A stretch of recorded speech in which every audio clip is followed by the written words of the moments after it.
Welcome back to the channel. This time I'm standing up rather than sitting down.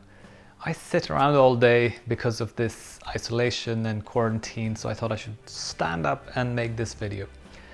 Right, today I want to talk about Sweden, one of my favorite countries, and just before I start I want to make sure that this doesn't come across me slating Sweden. It's one of my favorite countries. I've been there about 50 times. I'm planning to move there this year. So I've had quite a lot of experience firsthand with things and people in Sweden. And I thought it might be a good idea to make a video. So the title of this video is a bit catchy, just to attract people's attention. Unfortunately, on YouTube, titles and thumbnails are so important. You don't get views if you don't have something that attracts people's attention. We are constantly flooded with sensationalism, and it's not my intention to make a sensational video. So I believe that every country has a right to operate as they wish. So this is not a criticism towards how Sweden operates internally. What they do is their business is perfectly fine. This criticism is about the two-faced propaganda that's run by the Swedish media and the government towards the rest of the world, and even towards their own population. Because Sweden has this thing of this piousness, this better than everyone else attitude, where they want everyone to believe that Sweden is really welcoming and all-encompassing to everyone on this planet, and they're really open. Not true. For someone who's a massive Swedophile, if there's such a word, who loves Sweden and wants to live there despite the high taxes, I can say that I have experienced so much negativity, racism, and other red tape. So all that glitters is not blonde or gold. See what I did there? Anyway, enough of joking around. Let's start with the basics.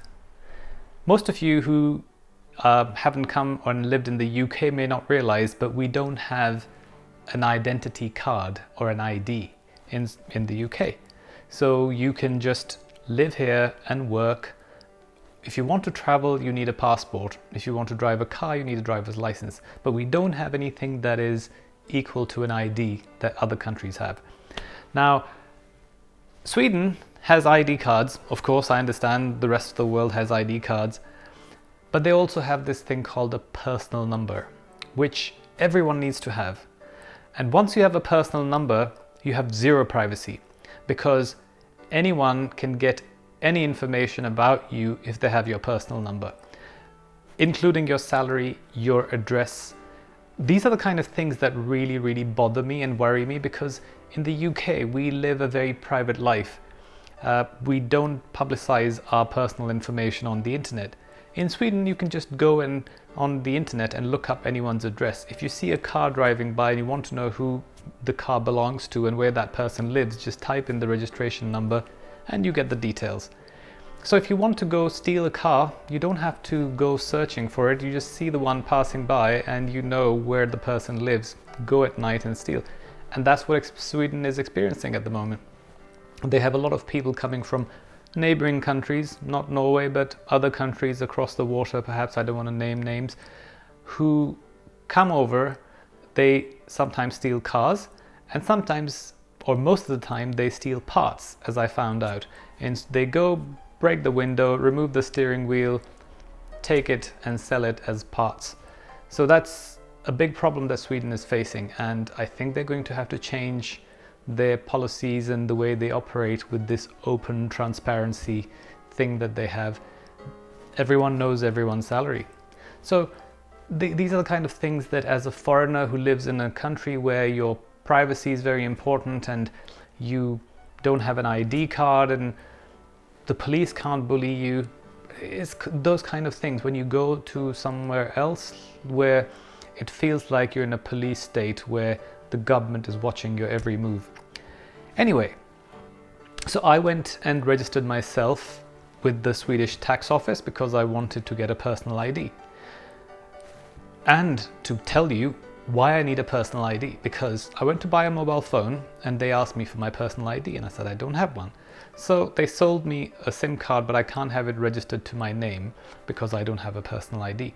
I can't top it up with money online because I don't have a personal ID and I don't have a Swedish bank account. So in Sweden, you can't do any purchases online using a foreign card. Bizarre? I don't know. I mean, in England, you can use any card to buy anything. And I assume for the rest of the world, at least for America, it's the same.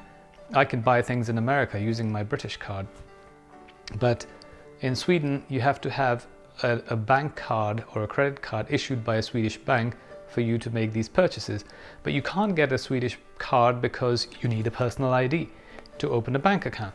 It's like this catch-22, this vicious cycle of red tape that makes your life hell. So I wanted to get my car serviced when I had some problems, and they were like, do you have a Swedish ID? No. So do you have a personal number? No. Okay, then it will be difficult. We'll try to work it out how we can register you in our system. I'm like, what? I'm paying you money to do a service on my car. What do you need my personal number for? Okay, so now that I have filled out all the forms, they said it will take up to 3 months. So if you move to Sweden, you cannot live there or do most of the things that you need to do for the first 3 months until you get a personal ID.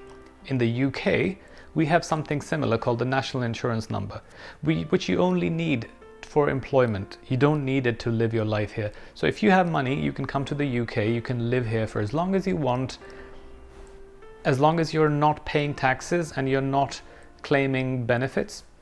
You don't need a national insurance number. So in Sweden, it's the opposite.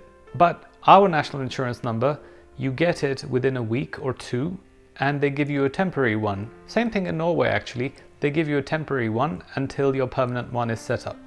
But in Sweden, no, it's red tape. Even the woman in the office said, oh, welcome to Sweden, it's full of red tape. This is the woman from this office where I was submitting the forms. And subsequently, I've had so much toing and froing, emails back and forth saying you need this, you need that. And they said, oh, because you're moving to Sweden and you have a company in the UK, you need to register the company in Sweden. I'm like, okay. Went online. No, you can't do it online because you don't have a Swedish ID or a personal number. So I rang the office and I said, can I fill out these forms? Yes, you can fill out the forms, but you need to open a bank account, put 25,000 crowns in it. The bank account needs to be in the company name. And then you have to have this, this, this, and then we can set up. It's such a long-winded process. Sweden, which appears to the rest of the world as this country with open arms saying, come in. I am an EU citizen who is not going to live on benefits, who is going to pay taxes in Sweden, who is going to add value to the country. I'm going to set up a business, I'm going to make money for the country and for myself, and it will benefit the economy. I'm not going there to live off the tax money. If it's so hard for me to go and live there, imagine what it's like for someone who comes outside of the EU or is an asylum seeker or something. Or maybe it's very easy for them, who knows? Because in that tax office where I went to fill out the forms, everyone was non-EU as far as I could see. So maybe it's easy for them and they make it hard for the EU citizens, God knows. Anyway, I will keep trying, and hopefully Sweden will improve. What's really sad is that I love the people, and I have so many friends in Sweden that I've had for the last 20 years. They're my dear friends. I love them and care about them, and they all care about me. When I go there, I have a great time. And a lot of them are really frustrated with their own country and their own system. It's because the government is so backward and so devious in the way they operate and behave and portray themselves. They've just lost touch with the average Joe and the average person. And if you think about it, and if you look at the taxes on paper, Sweden looks like it's a country where you can never get rich, because it's impossible. If you're paying X amount of taxes, the more money you make, the more taxes you pay. You'll have to make several hundred million to become a millionaire, because you'll pay all of that away.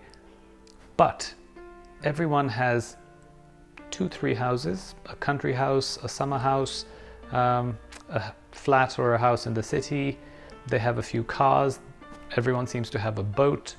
They have a very good life. So how is this working? No one tells you. I'm sure I'll find out one day, but there must be some tax evasion, tax erosion processes and schemes that allows you to use your money and not pay so much taxes, because otherwise there would be no wealthy people in Sweden, but there are plenty.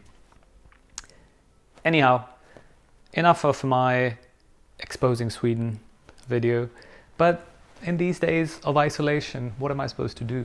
So I thought I will express my views about this country that I love so much. As much as I love Sweden and other countries, I have to say, whenever I experience these issues, I always think, God, UK is such an amazing place. We don't appreciate it. Our everyday life is so easy, and our government and our system is really, really superb. Everything you can do online, everything is easy. There's no red tape and drama. I mean, even though people who live here say, oh, it's really complicated and it's horrible and difficult, try going to another country. In Germany, for example, you have to register with the local police station when you live somewhere. Imagine that. Over here, I can pack my bags and go anywhere in the UK, live. Anyone can come from overseas and live here. They don't have to register with the police station. Over there, you do. Uncle Sam's watching. Anyhow, thank you very much for watching the video. As always, really appreciate your comments and views. And what I've also noticed is that 85% of my viewers are non-subscribers. So if you like this video, please subscribe. Hit the bell button so you get alerted when another video is uploaded, or not, whatever suits you. Thanks for watching.